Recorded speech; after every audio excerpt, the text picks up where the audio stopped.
दोस्तों, एक बार फिर आपके लिए वीडियो लेकर आया हूं, जिसमें आपके लिए मैं आज शेयर करूंगा solve paper, specially FC English यानी कि फाउंडेशन कोर्स इंग्लिश का जो पेपर है वो आपके साथ में सॉल्व करूंगा।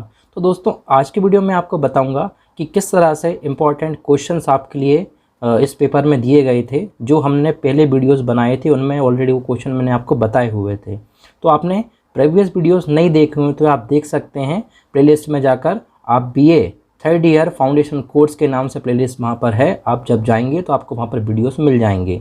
तो आज मैं आपको बताऊंगा कि कितना इम्पॉर्टेंट होता है पुराने क्वेश्चंस को देखना, या जो वीडियोस हैं उनको अच्छे से समझना, अच्छे से देखना, क्योंकि वहीं से क्वेश्चंस बनते हैं। तो दोस्तों, शुरू करते हैं आज का वीडियो। और अगर वीडियो अच्छा लगे तो चैनल को सब्सक्राइब करना ना भूलें, शेयर करना ना भूलें, कमेंट लाइक करना ना भूलें। तो शुरू करते हैं। देखिए, सबसे पहले क्या लिखा हुआ है यहाँ पर आपके लिए, BCom third year regular private.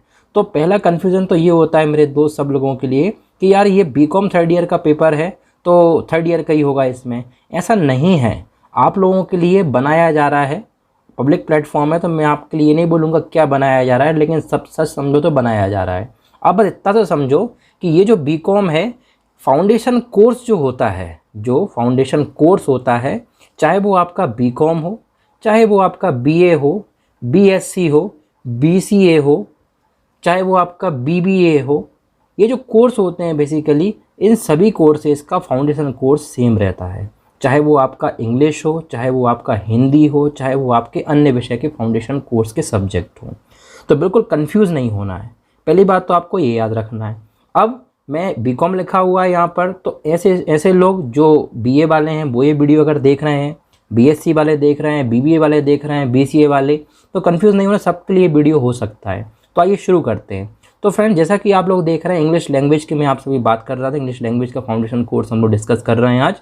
और आप थोड़ा सा मार्क्स का बता देता हूँ। आप मार्क्स देख रहे हैं, रेगुलर वाले स्टूडेंट जो रेगुलर हैं, कॉलेज में एडमिशन रेगुलर है जिनका, उनके लिए 30 मार्क्स का है, प्राइवेट वालों के लिए 35 मार्क्स का है। तो मतलब पेपर बहुत छोटा है, कोई दिक्कत नहीं है यार, सब लोग फाउंडेशन में पास हो जाते हैं। लेकिन फिर भी अगर आप मेरे चैनल पर जुड़े रहेंगे तो मैं आपके लिए पूरा फाउंडेशन की सीरीज़ बना रहा हूँ। बिकॉज अभी मैंने शुरू किया हुआ है फिर से मेरे चैनल पर काम, तो मैं फाउंडेशन की पूरी इंग्लिश की, पूरी हिंदी की सीरीज़ बनाऊंगा। और साथ में BA वालों से, जैसे मैंने बोला भी था मेरे पिछले वीडियोस में, जो सब्सक्राइबर जुड़े हुए हैं, कि पूरा BA का कंटेंट आपके लिए, हिस्ट्री, पॉलिटिकल, सोशियोलॉजी, इन तीनों विषयों का कंटेंट तो मैं आपको एटलीस्ट प्रोवाइड करूँगा ही बहुत जल्द। तो दोस्तों जुड़े रहिए आप। तो आइए शुरू करते हैं। तो देखिए क्या लिखा हुआ है यहाँ पर कि पहला है ऑब्जेक्ट टाइप क्वेश्चंस, और आपको इसमें से यानी 4 अटैम्प्ट करना थे।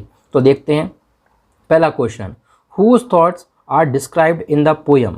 किसके विचार डिस्क्राइब किए गए हैं पोएम में। तो फ्रेंड्स, इस क्वेश्चन का जो ऑप्शन होगा वो आप ध्यान से देखिएगा। जो पिछला वीडियो मैंने बनाया तो उसमें मैंने आपके लिए चैप्टर 1 के ऑब्जेक्टिव, ये एक्चुअली चैप्टर 1 का क्वेश्चन है, पहली चीज़ तो आपको ये ध्यान रखना है। और चैप्टर 1 का क्वेश्चन होने की वजह से इसका जो आंसर होगा वो होगा बेसिकली होम राइडर। क्या होगा? Home rider.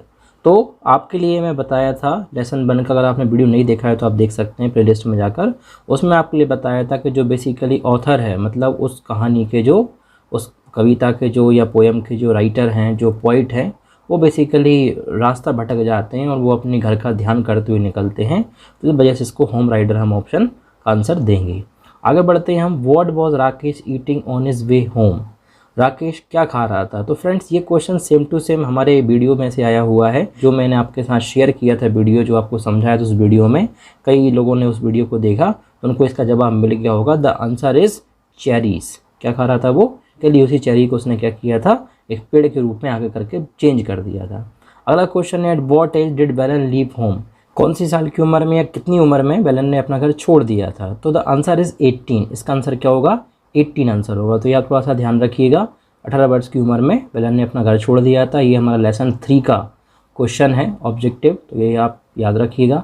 इसके अलावा नेक्स्ट क्वेश्चन है हमारा, with whom had the giant been staying for 7 long years before returning to his castle. किसके साथ जो गिएंट है, मतलब जो दानव था, वो रहा 7 साल तक अपने कासल में, मतलब अपने घर में लौटने से पहले। So the answer is with no one he had gone for a holiday, his Irish brother, the Cornish ogre और हिज मदर। तो इसका आंसर होगा friend the Cornish ogre. C वाला आंसर होगा इसका, सेल्फिश गिएंट वाला। तो इसके लिए बहुत जल्द मैं वीडियो लाऊंगा जिसमें आपके लिए इस चैप्टर के क्वेश्चन आंसर भी मैं PDF के फॉर्म में आपको दे दूंगा। नेक्स्ट क्वेश्चन है हमारा, what is the pseudonym of A.G. Gardiner. A.G. Gardiner का साइडोनिम क्या था? तो साइडोनिम का मतलब क्या होता है फ्रेंड्स, पहले आप वो समझ लीजिए। साइडोनिम का मतलब होता है कि जैसे आप देखते हैं ना कि लोगों के उपनाम होते हैं, या बोल सकते हैं अपन लोग कि कई लोगों के निकनेम होते हैं, तो उस तरह से A.G. गार्डिनर का नाम पूछा हुआ है आपसे इस क्वेश्चन में कि उनका निकनेम क्या था। तो आंसर होगा इसका हमारा बी वाला, अल्फ़ा ऑफ द प्लाउ। ये आप थोड़ा सा ध्यान रखिएगा। तो फ्रेंड्स ये आप थोड़ा सा देख सकते हैं। इसके बाद give the synonyms of the following words alike और फॉली। चलिए अलाइक और फॉली का आंसर होगा वो हम थोड़ा सा समझते हैं। तो सिनोनिम पूछा है आपसे, क्या पूछा है? सिनोनिम। देखिए अगर आपको थोड़ा सा मैं बताऊं, जो स्टूडेंट जानते होंगे अच्छी बात है यार, जो नहीं जानते, क्योंकि हमको सबको साथ लेकर चलना है, हमारे मोदी जी का भी कहना है सबका साथ सबका विकास। तो उसी वजह से मैं आपके लिए बता देता हूँ कि सिनोनिम का मीनिंग समझ लो यार। पहले सिनोनिम का जो मीनिंग होता है वो होता है समानार्थी शब्द। क्या होता है? समानार्थी शब्द। हिंदी वाले तो जानते ही होंगे, या फिर हम बोल सकते हैं इसके लिए पर्यायवाची शब्द। क्या बोल सकते हैं? पर्यायवाची शब्द। इसका मतलब ऐसे शब्द जिसका मीनिंग सेम हो, ऐसे आपको वर्ड का मीनिंग बताना है। तो थोड़ा सा मैं आपके लिए बता देता हूँ। यहाँ पर जो अलाइक है उसका बेसिकली जो मीनिंग है वो होता है सिमिलर। क्या होता है? सिमिलर। अलाइक का हिंदी मीनिंग होता है एक समान, और सिमिलर का मतलब क्या होता है? एक समान। इसके अलावा फॉली की अगर मैं बात करूँ तो फॉली का जो मीनिंग बनेगा वो होगा फुलिशनेस। क्या होगा? फुलिशनेस। FOOLISHNESS, foolishness. तो बेसिकली फ्रेंड्स आप इस बात को बिल्कुल ध्यान रखिएगा कि इस तरह के क्वेश्चंस आपके लिए आएंगे ही आएंगे एग्जाम में। आप हर बार एग्जाम दो, आपके लिए पेपर आएंगे यूनिवर्सिटी में, तो ये थोड़ा सा आप ध्यान रखिएगा। तो सिनोनिम हो गया फॉली का। फुलिशनेस का मतलब होता है बेवकूफ़ी। चलिए अब नेक्स्ट क्वेश्चन देख लेते हैं। Answer the following question in 1 और 2 सेंटेंसेस ईच। तो बेसिकली इसके भी मैंने आपको 2 चैप्टर के अभी तक वीडियोस अपलोड किए हुए हैं मैंने, और मैं बहुत जल्द पोस्ट करूंगा, जैसा मैं आपसे भी बोल रहा था वीडियो के शुरू में। तो 2 क्वेश्चन हमारे बेसिकली आ चुके हैं जो पिछले वीडियोस थे उनमें से। एक क्वेश्चन ये आया है कि what sound does the poet hear when he stops in the middle of the woods. एक क्वेश्चन ये आया है। चलिए तो ये क्वेश्चन आंसर आप लोग कर लीजिएगा, और बहुत जल्द मैं वीडियोस लाऊंगा तो आपके लिए सारे के सारे क्वेश्चन के आंसर भी बता दूंगा। इसके बाद इंपॉर्टेंट पोर्शन है हमारा, 3rd क्वेश्चन है ग्रामर का। एनी 8 आपके लिए 8 करना से दोस्तों सबसे ज़्यादा कन्फ्यूज़न यहाँ पर होता है। ऐसे स्टूडेंट जो हिंदी मीडियम से हैं और जिनको थोड़ी सी प्रॉब्लम होती है ग्रामर में, तो उनके लिए दिक्कत हो सकती है। तो इसके लिए मैं वीडियोस ऑलरेडी पोस्ट कर चुका हूँ, आप वहाँ पर जाइए और देखिए अगर आपको वाकई में चीज़ों को समझना है, ग्रामर को समझना है। चलिए तो बता देता हूँ मैं फिलहाल मैं आपके लिए यहाँ पर क्या लिखा है, चूज़ अ करेक्ट वर्ड। आपके लिए करेक्ट वर्ड को चूज़ करना है। लिखा हुआ है I like all the blue one. आपके लिए सेंटेंस है ये, I like all the blue one, लेकिन आपके लिए इसमें से एक को चुनना था, आइदर दिस और दिस। तो क्या हम समझेंगे? इसका आंसर होगा कौन सा वाला? ये वाला, यानी कि I like all except the blue one. अब फ़र्क क्या होता है तो मैंने बताया था उस वीडियो में। एक्सेप्ट का मतलब होता है स्वीकार करना, और एक्सेप्ट का मतलब होता है को छोड़कर। तो यहाँ पर ये कहना चाह रहे हैं कि आई लाइक ऑल, मुझे सब पसंद है ब्लू कलर को छोड़कर। दैट्स वाई हमारा जो आंसर है, जो इसलिए हमारा जो आंसर है वो क्या आएगा? एक्सेप्ट आ जाएगा। नेक्स्ट क्वेश्चन, एक हमारे आसपास ये डायलॉग घूमता रहता है कि कुछ मेडिसिन के साइड इफ़ेक्ट होते हैं, ये आपने हिंदी में सुना होगा। तो सम मेडिसिन है साइड इफ़ेक्ट और अफेक्ट। तो अफेक्ट जो लगा के आए वो गलत लगा के आए, जो इफेक्ट लगा के आए बिल्कुल सही लगा के आए, इसका इफेक्ट होगा। अफेक्ट का मतलब, इफेक्ट का मतलब क्या होता है समझिए, बहुत अच्छे समझाता हूँ मैं आपके लिए। अफेक्ट का मतलब बेसिकली होता है किसी भी चीज़ का शुरू में ही प्रभाव पड़ना, और इफेक्ट का मतलब होता है किसी घटना के होने के बाद प्रभाव पड़ना। जैसे फॉर एग्जांपल कि आप दवाई खाओगे तभी उसका प्रभाव पड़ेगा ना, ये थोड़ी है कि बस दवाई हाथ में रखी हो और आप ठीक हो जाओ। तो इसलिए यहाँ पर इफेक्ट सही होगा, ये थोड़ा सा ध्यान रखना है। Next question, it was a slip descent into the cave. तो अब आपके लिए क्या समझना है? अब आपके लिए ये समझना है कि क्वेश्चन आपसे बोल रहा है कि जो नींद थी वो बहुत आरामदायक रही केव में। केव का मतलब होता है गुफा या फिर कोई आश्रय बोल सकते हो आप लोग। तो डिसेंट का मतलब होता है अच्छा। तो कौन सा वाला डिसेंट, ये वाला डिसेंट या ये वाला डिसेंट? तो आपके लिए ध्यान रखना है ये वाला डिसेंट है, ये हमारा आंसर होगा। इसका मतलब होता है अच्छा। चलिए नेक्स्ट क्वेश्चन है, द टाइम इज हे पास्ट 10। तो अब आपके लिए थोड़ा सा ये देखना है कि इसमें क्या लगाए हम। तो ये थोड़ा सा हम इंग्लिश में बोलते हैं ना कि हम 10:30 बज गए, 9:45 बज गए, 9 बज गए, इस तरह थोड़ा समझना है आपके लिए। तो द टाइम इज पास्ट और पास्ट, तो पास्ट गलत है हमारा, पास्ट 10 सही है। पास्ट 10 मतलब 10 बज गए हैं। तो फ्रेंड्स ये क्वेश्चन आप देख सकते हैं। इसके बाद चलिए आगे बताता हूँ मैं। Put the following into indirect speech. Indirect speech में आपके लिए सेंटेंस को सॉल्व करना था। तो 11 क्वेश्चन दिए, आपको केवल 8 करना है। तो ये मैं आपके लिए बता रहा हूँ। राधा से इट इज़ रनिंग हैवीली आएंगे, तो आप लोग क्या, आप वीडियो देखते जाओ और आप थोड़ा लिखते भी जाओ। राधा से, तो राधा ऐसा बनेगा, ये राधा सैड दैट, इतना लिखेंगे आप। उसके बाद ये जो कॉमा लगे हुए हैं इस क्वेश्चन में, ये कॉमा सब हट जाएंगे और सिंपल लिखेंगे Radha sad that it was raining heavily. ये जो लास्ट वर्ड है हैवीली, आप ये लिख देंगे लास्ट में, ख़त्म। तो आपके लिए इतना सा करना है केवल। अगला, he said to me wait here till I return, तो उसने मुझसे कहा wait here till I return. तो इसका क्या बनेगा फ्रेंड्स, इसका बनेगा he asked me, ASKED asked me, और आगे हो जाएगा आपका, मैं लिख देता हूँ फिर, थोड़ा सा स्क्रीन छोटी है दिक्कत होती है। So he asked me to wait, here का हो जाएगा there, he asked me to wait there, till का हो जाएगा अनटिल, क्या हो जाएगा, अनटिल ही रिटर्न। तो ये आप थोड़ा सा इसका बना सकते हैं। ऐसे ही इनटू डायरेक्ट स्पीच, तो आप, ये था आपका इनडायरेक्ट स्पीच, अब ये था आपका क्या, डायरेक्ट स्पीच। तो इसका बन जाएगा, इसका उल्टा कर दो जस्ट अपन। तो इस तरह से क्वेश्चन आप लोग कर सकते हो। तो इसका मैं थोड़ा सा मैं आपके लिए बता देता हूँ, इसका कैसे बनेगा। इसका बनेगा ऐसे, he said that we must all die one day, उसने कहा वी मस्ट, कि हम एक ना एक दिन सब लोग मारे जाएंगे। तो इसका कैसे बनेगा, इसका कैसे बनेगा, ही सेड, कॉमा लगाएंगे और ऊपर लगाएंगे इन्वर्टेड कॉमा और फिर लिखेंगे। अब मैं फिर से लिखता हूँ यहाँ पर, ही सेड तो आपको मैंने बता ही दिया, वी मस्ट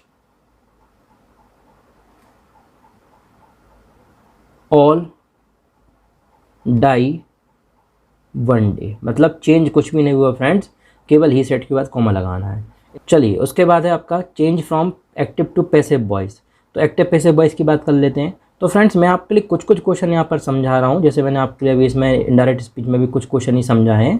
तो मेरे कहने का मतलब इतना सा है कि मैं धीरे धीरे जो वीडियोस अपलोड करूँगा मेरे चैनल पर, उसमें मैं आपके लिए पूरी ग्रामर समझाऊंगा। ये तो बस पेपर का एक पैटर्न है, इसलिए आपके लिए बता रहा हूँ कि इस तरह के क्वेश्चन आए हुए थे, जिससे आप आने वाले एग्जाम के लिए प्रिपेयर हो जाएं, या जो सेकंड ईयर वाले स्टूडेंट इस वीडियो को देख रहे हो तो वो प्रिपेयर हो जाएं। तो ये थोड़ा सा आप ध्यान रखिएगा। चलिए नेक्स्ट क्वेश्चन है change from active to passive voice. अब एक्टिव पैसिव वॉइस को मैं बता देता हूँ थोड़ा सा आपके लिए। दिया द पोएट कंटेन्स इंक, यानी कि ये क्वेश्चन जो है वो आपके लिए एक्टिव वॉइस में है। किस में है, एक्टिव वॉइस में, और आपको इसमें पैसिव वॉइस में चेंज करना है। तो कैसे करेंगे हम चेंज, तो आपके लिए जब मैं वीडियो बनाऊंगा आने वाले, उसमें आपके लिए बहुत डिटेल में ग्रामर समझाऊंगा, लेकिन फिलहाल में आप आंसर देख लीजिए। ऐसा कि मुझे ऐसा लगता है कि शायद यहाँ पर कुछ मिसप्रिंट है, कि ये जो पॉइंट है ये पॉइंट नहीं होगा बल्कि ये पॉट होगा, क्योंकि इंक पॉट में होती है, पॉइंट के पास इंक, मतलब ये कुछ लॉजिक समझ में नहीं आ रहा है मुझे। तो हो सकता है शायद ये मिसप्रिंट हो गया हो, टाइपिंग मिस्टेक हो गई हो, तो थोड़ा सा आप इसको देख लीजिएगा। तो ये मैं यहाँ पर कर देता हूँ आपके लिए POT पॉट, और इसका मैं आंसर बना देता हूँ अब। तो ये होगा आपके लिए इंक इज कंटेन की बन जाएगी third form, contained, ink is contained in the pot, ये आपका एक्चुअल आंसर होगा। उसके बाद सेकंड क्वेश्चन है ही इज़ हेल्पिंग अस। तो इसका बनेगा, ये मैं लिख देता हूँ, अस का हो जाएगा वी, इसकी जगह हो जाएगा आर, तो वी आर, फिर लगेगा इसमें पैसिव वॉइस है तो बीइंग, हेल्पिंग का बन जाएगा आपका अब helped, we are being helped by, और ही का हो जाएगा हिम। इस तरह से आपका ये वाला बनेगा। तो ये दो क्वेश्चन आप थोड़े से ध्यान रखिएगा। चलिए उसके बाद आगे बढ़ते हैं फ्रेंड्स। अब आपके उल्टा क्वेश्चन पूछा। उल्टा क्वेश्चन मतलब अभी तक आपसे क्या पूछा था कि आपको एक्टिव से पैसिव में चेंज करना है, तब आपसे पूछा पैसिव टू एक्टिव चेंज करना है। तो कोई टेंशन नहीं है घबराने की भाई, आप आराम से देखो क्या लिखा हुआ है, by whom was this book written. आपके लिए क्वेश्चन दिया है ये वाला, इसका बिल्कुल सिंपल सा बनाएगा, आपको लग रहा होगा बहुत ही ज़्यादा एकदम भौकाल टाइप का क्वेश्चन, लेकिन है बहुत ज़्यादा ईजी। तो इसका जो आंसर है वो बनेगा basically who, WROT wrote, who wrote this book.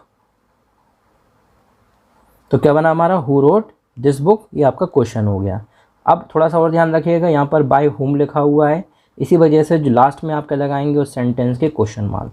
तो नेक्स्ट क्वेश्चन है लेट इट बी डन, तो इसका बनेगा डू इट एट वंस। तो ये जो आंसर आपके लिए मैं बता रहा हूँ ये डायरेक्ट बता रहा हूँ, लेकिन मैं आपके लिए जब समझाऊंगा तो ग्रामर बहुत अच्छे एक्सप्लेन करूँगा। लेकिन मैं यही चाहता हूँ फ्रेंड्स, अगर आप चाहते हो कि ग्रामर आपको समझनी है और आपको सेल्फ डिपेंडेंट बनना है, आपको चीज़ें समझ में आ जाएँ, तो आप कमेंट बॉक्स में कमेंट करके मुझे बताइएगा। क्योंकि अगर कमेंट करेंगे आप लोग तभी मुझे पता चलेगा कि आप वाकई में ही चाहते हो। अगर आपका ऐसा कुछ प्लान नहीं है तो मैं सिंपल आपके लिए क्वेश्चन आंसर का PDF के फॉर्म में वीडियो बना दूंगा हर एक चैप्टर का, आपके फाउंडेशन कोर्स इंग्लिश का, और साथ में आपके लिए और भी जो चीज़ें हैं वो समझा दूंगा। लेकिन फिर मैं ग्रामर में डिटेल में नहीं समझाऊंगा आपके लिए। चलिए आगे बढ़ते हैं। नेक्स्ट क्वेश्चन है right A report on any one of the topic.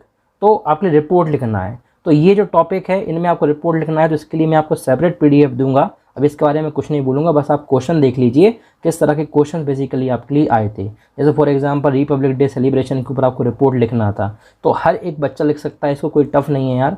Annual function के ऊपर आपको रिपोर्ट लिखना था कॉलेज में। Right report on the bad condition of the road in your town. तो ये 3 तरह की रिपोर्ट आई थी, तो उसमें से एक किसी पर लिखना था। तो आई होप आप सबने लिख दी होगी, नहीं लिखी है तो बिल्कुल अगली बार आप लिखिएगा। वैसे तो बहुत इजी पेपर आता है आपका फाउंडेशन का और सब लोग पास भी हो जाओगे। पास क्या, मैं तो बोल रहा हूँ बहुत अच्छे नंबर से पास हो जाओगे, तो टेंशन नहीं लेना है। लेकिन फिर भी चीज़ों को थोड़ा समझना सीखो, बिकॉज आज के समय में इंग्लिश की बहुत नीड है। What are the various categories of information in CV, ये क्वेश्चन नंबर 5 दिया हुआ है आपके लिए। जो यूनिट 5 है आपके बेसिकली उसमें यही दिया हुआ है, ड्राफ्टिंग रिज्यूम, ड्राफ्टिंग CV। तो वेरियस कैटेगरीज ऑफ इन्फॉर्मेशन, आप इन्फॉर्मेशन में क्या क्या देंगे, जैसे फॉर एग्जांपल हम अपना नाम देते हैं, हमारे फादर का नेम देते हैं, डेट ऑफ बर्थ देते हैं, इसके अलावा हम अपना ब्लड ग्रुप देते हैं, एड्रेस देते हैं, ये हम सारी चीज़ें देते हैं कैटेगरीज इन्फॉर्मेशन, जिसको ध्यान रखना है। फिर क्वालिफिकेशन बताते हैं, तो इस तरह से ये क्वेश्चन हो सकता है। चलिए तो दोस्तों आज की वीडियो में इतना ही। मैंने आपके लिए कोशिश की है कि जितना अच्छा मैं आपके लिए समझा सकूं मैंने समझाया हुआ है। फिर भी अगर आपके लिए कोई डाउट हो तो आप कमेंट बॉक्स में पूछिएगा, और अगर आप नए हो तो आप सब्सक्राइब कीजिएगा और शेयर कीजिएगा इस वीडियो को। स्पेशली उन ग्रुप्स में शेयर कीजिए जो BA बेसिकली 3rd ईयर के स्टूडेंट्स हो, जिनको फाउंडेशन का कंटेंट नहीं मिल रहा है, उन लोगों के लिए वीडियो बहुत अच्छा हो सकता है। तो इसी उम्मीद के साथ मैं मिलता हूँ आपसे नेक्स्ट वीडियो में। तब तक के लिए आप चैनल को देखते रहिए, चीज़ों को समझते रहिए, पढ़ते रहिए। जय हिंद, जय भारत।